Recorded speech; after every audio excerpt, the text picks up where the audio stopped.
Hi, Kerry, and really appreciate the opportunity to talk to you this morning and discuss some of the key issues that face board CEOs, senior executives, and heads of HR. It's great to be with you, Bill. Great. Let's start with the landscape.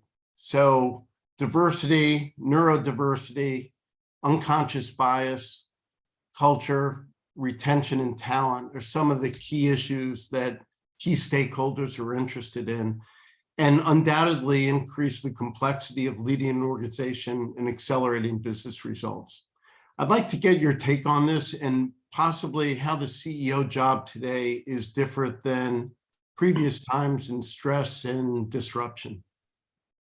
Well, thanks, Bill. I think you're totally right. This is an unprecedentedly complex time to be a leader, to be a citizen, much less to be the CEO of an organization.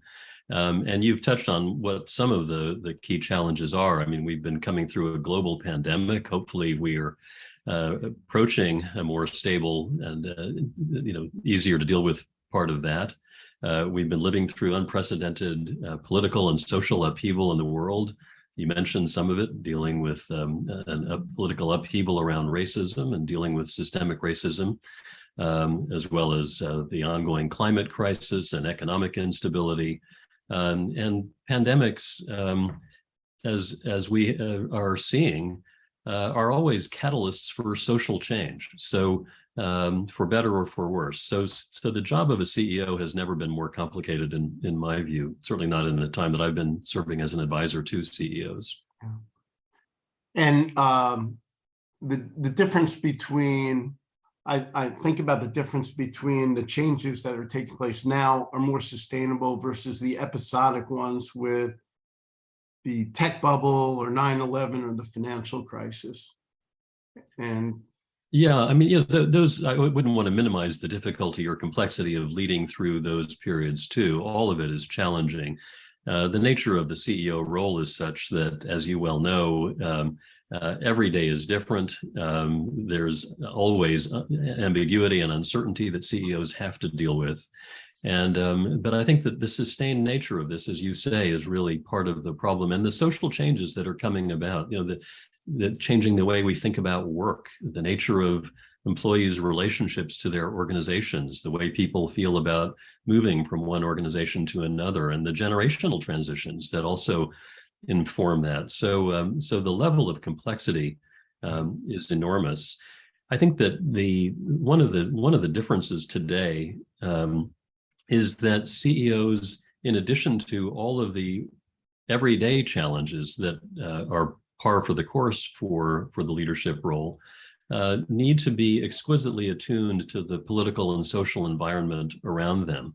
And one of the challenges, for instance, there is that leaders are increasingly being drawn into what some perceive to be a void of moral leadership at the highest levels of government. And so business leaders and leaders of other institutions, academic institutions and institutions in the arts, are being asked to step into that void and comment on the pressing social issues of the day. And it's not so easy to figure out which ones to comment on and which ones to hold back on.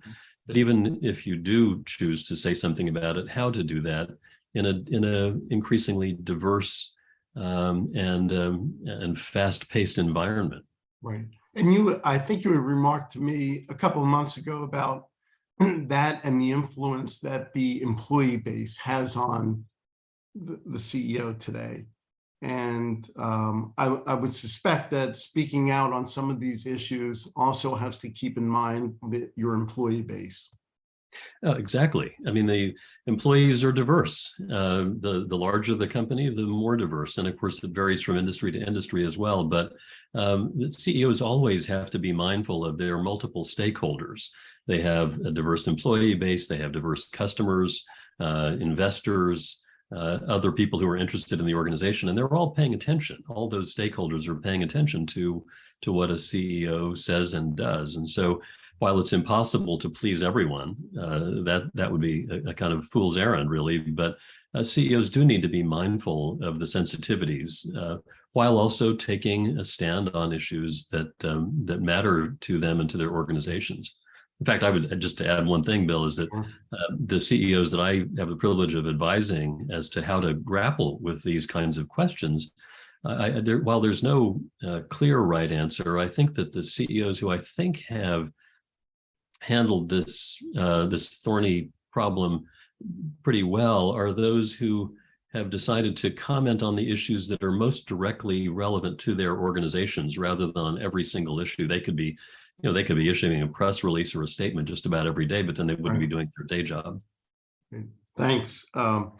So moving on, I recently read an article in Harvard Business Review from July, August 22 publication, and it was entitled "The C-Suite Skills That Matter Most. More than ever, companies need leaders who are good with people." So initially I was taken back from that. I grew up at Procter & Gamble when they talked about good people make good business, and your responsibility as a leader is to develop your team, and that people were the greatest asset. But then I read through the article a little bit, and they hit on some of the themes of social skills and soft skills. And now it's a must-have. Not sure if you've had an opportunity to read the article, but if you could give me just your take on it. Yeah, I have had a chance to read the article, and I appreciate your sharing it with me a while back. I thought it was really very well done. One could argue, Bill, that these soft skills, empathy and listening and communication ability, self-awareness, one could argue that those skills have always been important for leaders, and I think that's actually true. Leaders have been around since the dawn of civilization, and leaders who err on the side of acting like technocratic machines are generally not the most effective leaders. Leaders who connect emotionally, on the other hand, with their multiple stakeholders as well as with the mission of their organizations, and who inspire. They inspire followership, and that's an inherently emotional phenomenon, not a purely intellectual one. So on the one hand, I think that there's nothing new there, but to the point of what we were talking about a moment ago about the level of complexity, the challenges of being a leader in today's environment, I do think the article makes a really worthwhile point about underscoring how important, even more important, those skills are, those soft skills are today. So how do you create an environment where people are more likely and comfortable expressing their views? And we talked about a little bit a few months ago about psychological safety, and I think that plays into how you will be more transparent or more authentic to the organization. And have you seen signs of this? And it probably is a cultural change in some of the organizations that you see. Yeah, I think that's correct. I talk to CEOs every day, and one of the most common themes that we talk about and that they grapple with in their roles is that the nature of authority dynamics in organizations is such that power is inhibiting of the upward flow of information. Put in simple terms, CEOs need to know what is going on below them in the organization, and they need to know the bad news in particular. The good news is easy. That people always feel free to talk about what a good job the CEO is doing. But this is an emperor's new clothes kind of phenomenon. What the CEO really needs to hear about is the problems, the challenges. And so it behooves CEOs to think all the time, really, about what they can do to mitigate the inhibiting effects of their role on people's freedom to speak openly, and how to encourage and even reward the candor. Companies really need to have a low cost of candor to be effective, and I think that over time can become embedded in the culture, but it's something that can never be taken for granted, and CEOs need to be vigilant about maintaining that. I think that it then begs the question of what does it take to create these seemingly magical conditions of psychological safety. And it turns out they're not magic at all. They're actually some things that leaders can do very deliberately to create those conditions. And one never achieves perfection in that, like in anything else, but Probably the most important ingredient, and I think a lot of research has supported this idea. Probably the most important, not the only, but most important ingredient in creating those conditions of psychological safety in teams and ultimately in entire organizations is when the leader or leaders can make themselves a little bit more vulnerable emotionally. And there's really nothing fancy about that. It really involves having a degree of humility. It means talking about when one has made a mistake or when one is unsure or doesn't know something. When one is fundamentally curious about learning, which is a very humble position to be in, because the alternative, of course, is this kind of pathological certainty that some leaders display, which is a great way to shut down communication and curiosity. So I think those kinds of traits and behaviors on the part of leaders can really contribute to psychological safety in organizations. And have you seen that translate into succession planning and how they're working with their team and their teams are working with their teams in terms of developing leaders? Absolutely. It starts at the top, from my point of view. The tone at the top is really what sets the emotional tone, the psychological tone in organizations. If a CEO can do it, it in a sense grants permission for the CEO's direct reports to do it.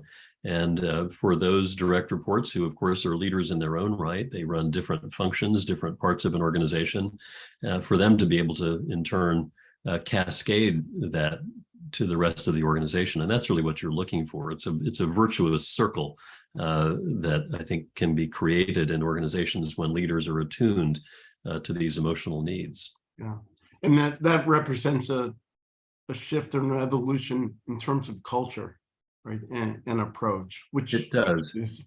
Takes some time.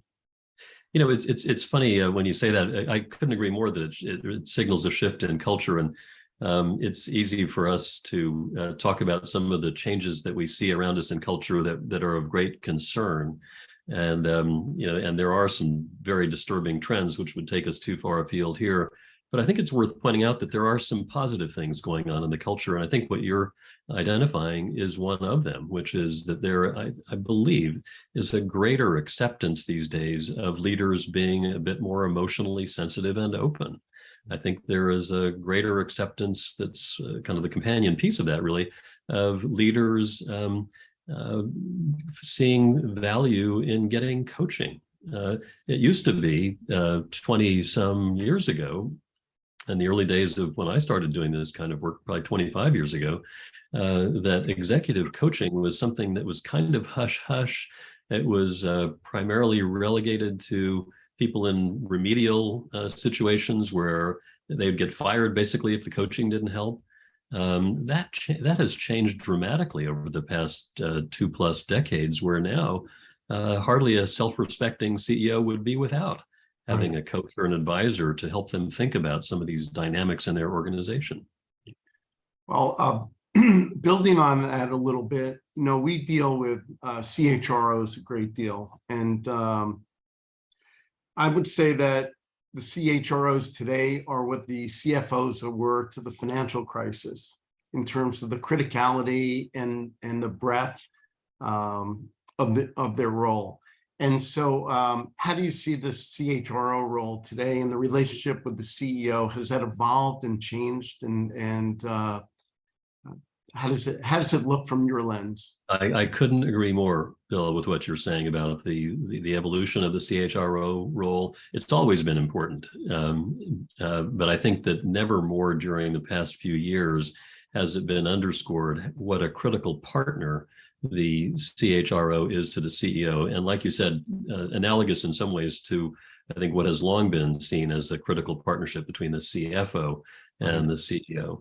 I think that I know lots of CHROs because of the nature of the work that you and I both do. And the most sophisticated CHROs that I have the privilege of working with are the primary internal advisor to the CEO on people and culture and organizational dynamics and succession planning. What could be more important, really, than getting the people part right? If you don't get that right, the rest of it is a lot harder. The the CHRO is really a confidant at its most sophisticated level. There are all sorts of technical aspects to the CHRO role as well, of course, but the best CHROs really serve in that confidant function with the CEO. Right. Well, Kerry, thanks for your time today. It's been really helpful. You're a terrific partner for us, and really appreciate the time. That's my pleasure to talk to you always. Thanks, Bill, for having me. Thanks.